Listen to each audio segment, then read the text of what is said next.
Mendengar penjelasan dari gurunya itu, ia makin bertambah mahabbah kecintaannya kepada Syekh Abdul Qadir. Hatinya berbisik, salah satu harapanku jangan dahulu aku meninggal sebelum aku mendalami dan mengamalkan tarikohnya. Kemudian dengan kemauan yang keras berangkatlah ia menuju kota Baghdad. Setibanya di sebuah gunung di wilayah Ajmer, di bawah gunung mengalir sungai. Lalu ia mengambil air wudhu untuk bersembahyang serta beristirahat di tempat itu. Angin bertiup sepoi-sepoi basah mengipasi badan yang letih sehingga ia terlena dan tertidur dengan nyenyaknya. Di dalam keadaan tidur, ia bermimpi dikunjungi Syekh Abdul Qadir. Beliau membawa mahkota merah dan sorban hijau. Syekh Ahmad Kanji berdiri menghormati kedatangan beliau. "Mari ke sini lebih dekat lagi," kata beliau sambil mengenakan mahkota merah dan sorban hijau di atas kepala Syekh Ahmad Kanji, dan berkata, "Wahai Ahmad Kanji, sekarang kamu sudah menjadi muridku, dan menjadi anakku, dan menjadi rijalullah, pahlawan Allah." Lalu beliau menghilang dan bangunlah Syekh Ahmad Kanji dari tidurnya. Mahkota dan sorban sudah melekat terpakai di atas kepalanya. Lalu ia bersujud syukur atas nikmat Allah yang telah diterimanya. Kemudian ia pulang kembali kepada gurunya sambil memperlihatkan mahkota merah dan sorban hijau hadiah pelantikan dari Syekh Abdul Qadir, dan menceritakan tentang peristiwa yang telah dialaminya. Gurunya berkata, "Wahai Ahmad Kanji, mahkota dan sorban itu adalah suatu hirqoh kemuliaan dan keberkahan bagimu, dan kamu sangat dikasihi Syekh Abdul Qadir. Sekarang berdirilah tegak, dan kamu telah menjadi wali yang utama."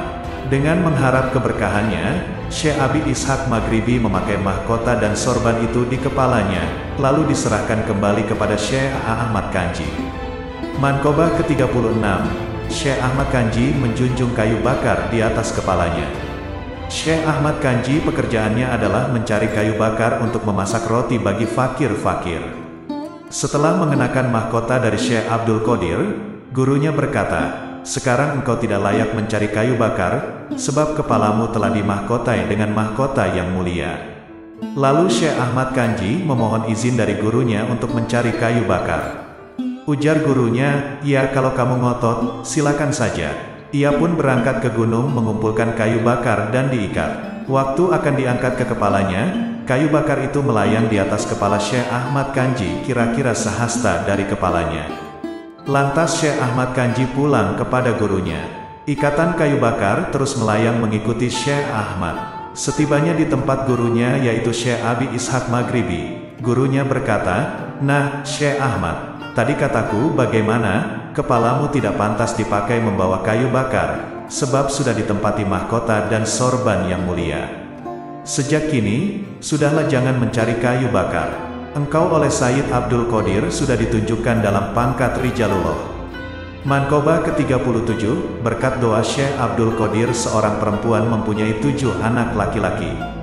Dalam kitab Muntahob Jawahiril Qolaib diriwayatkan, ada seorang perempuan datang menghadap Syekh Abdul Qadir. Maksudnya ia mohon doa restu dan karomah Syekh, agar ia dikaruniai seorang anak yang menjadi dambaan hati buah pelerai lara. Lalu Syekh melihat tulisannya di Lauhil Mahfuz. Ternyata bagi perempuan itu tidak ada tulisan akan mempunyai anak. Di saat itu pula Syekh berdoa kepada Allah yang Maha Berkuasa agar perempuan itu diberi 2 orang anak. Selesai beliau berdoa terdengar sabda Allah, "Bukankah kamu sudah melihat di Lauhil Mahfuz bahwa seorang anak pun tidak ada tulisannya bagi perempuan itu, dan sekarang malah kamu minta 2 orang anak?" Syekh berkata lagi, "Saya mohon 3 anak." Dikala itu datang lagi sabda Allah, "Kamu sudah melihat di Lauhil Mahfuz ia tidak ada lukisannya seorang anak pun, kini kamu minta 3 anak." Syekh berkata lagi, "Ya Allah, saya mohon 4 orang anak." Demikian seterusnya permohonan Syekh bertambah meningkat sampai pada permohonan 7 orang anak. Pada waktu sampai batas 7 orang anak, datang sabda Allah, "Sekarang sudah cukup, jangan lebih dari 7, dan permohonan itu kuterima." Atas anugerah karunia itu, lalu beliau bersujud syukur kepada Allah Subhanahu wa Ta'ala. Kemudian Syekh mencomot segumpal tanah, dan sedikit dari tanah itu diberikan kepada perempuan itu. Dengan mengharap barokahnya, lalu perempuan itu membuat liontin mata kalung dari tanah itu yang dilapisi perak. Beberapa hari kemudian perempuan itu hamil, dan sampai masa 9 bulan ia melahirkan bayi kembar siam 7, bayi laki-laki semuanya dalam keadaan sehat dan selamat. Kian hari bayi itu menjadi besar dan meningkat menjadi anak-anak dewasa. Beberapa tahun kemudian, keyakinan perempuan itu menjadi berubah. Tercetus dalam bisikan hati perempuan itu prasangka buruk terhadap Syekh. Ia berkata sambil memegang perhiasan liontin mata kalung yang dipakai, "Untuk apa gunanya tanah ini tiap hari selalu bergantung di bawah leherku? Sekarang aku sudah punya anak, untuk apa lagi kalung ini kupakai? Tidak ada gunanya." Seusai ia berkata dalam hati nuraninya dengan spontanitas, ketujuh anaknya itu mati. Melihat kejadian yang tidak terduga itu, segera perempuan itu berangkat menghadap Syekh sambil menangis terseduh-seduh, dan bertobat mohon ampunannya karena jauh sebelumnya sudah berprasangka buruk kepada Syekh.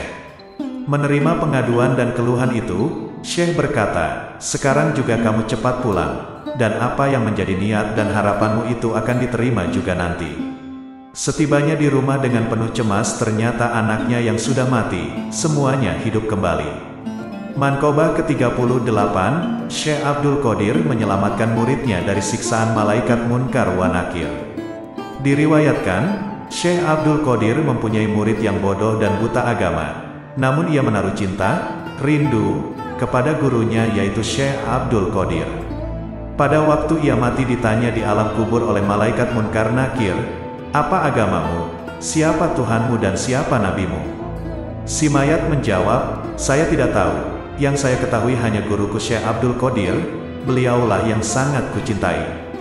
Mayat itu selalu memanggil-manggil Syekh Abdul Qadir, sehingga malaikat Munkar Nakir merasa bingung menghadapi kejadian ini. Lalu hal ini diajukan kepada Allah Subhanahu wa Ta'ala. "Ya Allah, Engkau maha mengetahui tentang jawaban mayat hambamu ini. Untuk hal itu saya serahkan kepadamu." Allah bersabda, "Beri siksaan dia sebagaimana mestinya." Pada waktu malaikat Munkar Nakir akan melaksanakan siksaan sebagaimana perintah Allah Subhanahu wa Ta'ala, tiba-tiba Syekh Abdul Qadir muncul sambil berkata, "Wahai malaikat Munkar Nakir, mayat muridku jangan disiksa karena dia waktu hidupnya termasuk orang yang bodoh dan tidak tahu tentang agama. Yang dia ketahui hanyalah aku ini." Lalu Syekh melanjutkan pembicaraannya, "Akulah yang akan memberi jawaban terhadap segala pertanyaan yang kalian akan tanyakan. Nah, sekarang mau menanyakan masalah apa?" Untuk kedua kalinya kejadian ini malaikat Munkar Nakir bertambah bingung dan dengan segera dilaporkan kepada Allah Subhanahu wa Ta'ala.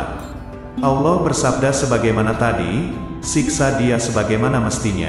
Setelah malaikat itu menerima perintah dari Allah, lalu diambilnya godam. Ketika mayat akan disiksa, tiba-tiba Syekh menghadang dan menggagalkan serta merebut godam dari tangan malaikat Munkar Nakir lalu dilemparkan.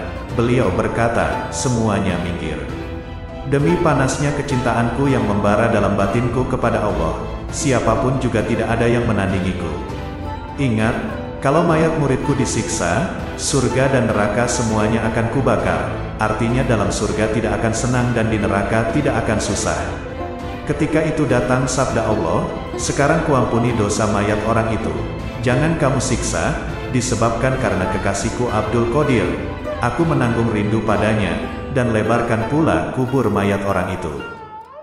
Manqobah ke-39. Setiap datang tahun baru tahun itu memberitahu kepada Syekh Abdul Qadir peristiwa yang akan terjadi pada tahun ini. Di dalam kitab Bahjatul Asror meriwayatkan bahwa Syekh Abdul Qadir suatu saat beliau terbang melayang-layang di atas ribuan manusia pada jamaah majelis pengajian yang beliau pimpin. Beliau berkata, "Tiada terbit matahari melainkan mengucapkan salam padaku, dan menginformasikan segala kejadian atau peristiwa yang akan terjadi pada tahun itu. Pada setiap datang bulan senantiasa memberi salam padaku dan menceritakan peristiwa apapun yang akan terjadi pada bulan itu. Demikian setiap datang minggu dan hari itu memberi salam padaku dan memberitahukan masukan peristiwa yang akan terjadi pada minggu dan hari itu. Demi zat kemuliaan Tuhan, orang-orang yang akan mendapat kecelakaan dan kebahagiaan semuanya itu diajukan kepadaku.